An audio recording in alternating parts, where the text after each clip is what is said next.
I spoke to a lot of education providers, whether they are running adult educations, enrichment centers, or children educations. They always tell me that it's pretty difficult to hire good teachers, especially the young teachers. And anywhere you go, you talk to them, they will sure tell you this is one of the main problem they have. So after dealing with so many business owners, and eventually we found the answers of why the normal education centers, especially those who are doing okay, I mean breaking even and all these things, it's pretty difficult for them to get teachers. And a lot of people think, okay, it should be the salary issues. And from our experience, it's not entirely the salary issues.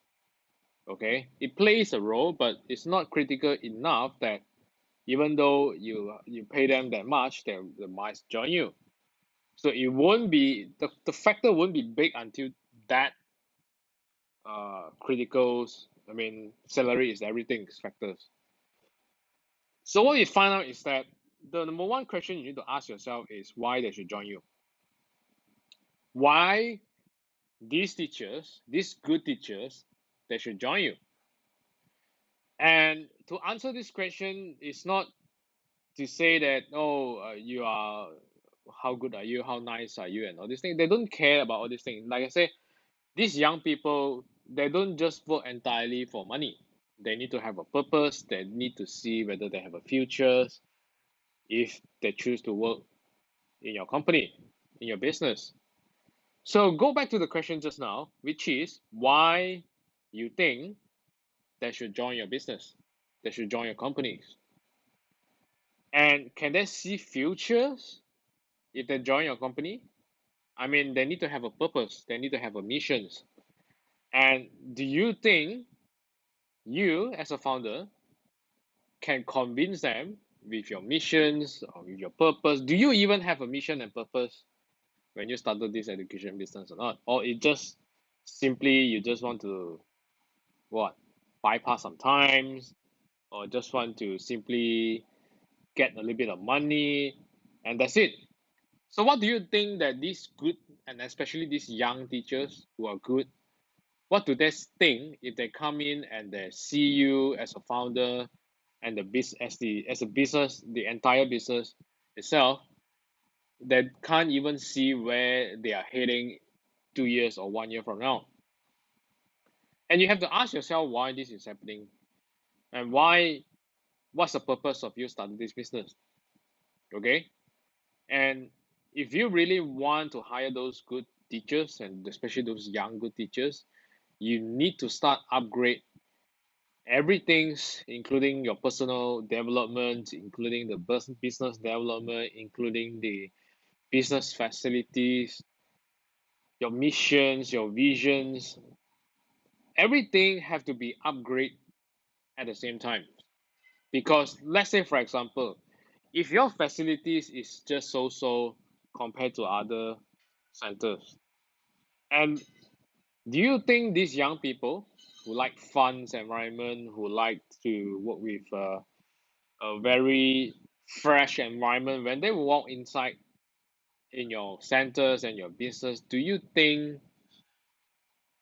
it actually entice them to stay, or is it actually going to scare them away? So it comes from different perspective if you really want to achieve. I mean, if you really want to upgrade um, on your soft copy and your hard copy. Your hard copy is your facility. Your soft copy is actually your skills. So when they look at your hard skills, your hardware, can they see this is something that they want to stay what 1 year later, 2 years later, or no?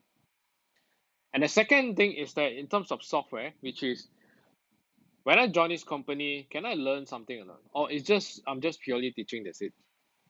And what happened after 1 year and 2 years? Am I still the same peoples, or actually I can learn something new and I know how to run a business, or perhaps you have a dream that you want to open a second branch and I want to join you. So they will look at these few factors when they decide. I mean, when they before they even want to apply, you see, they will go to your Facebook, they will go to your Google and try to research and then see whether this is the environment I want to come for interview, right? So if the environment is not enticing, I mean, it's not really fun, fresh, and enticing enough for them to come.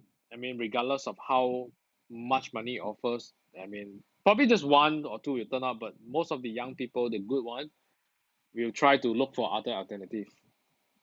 And the second thing is that when they come, even though if they're willing to come, they give it a shot, and when they talk to you, and then do they see any hope? Or put it this way in the more layman term, do they see any money sign, all right, on the founder itself?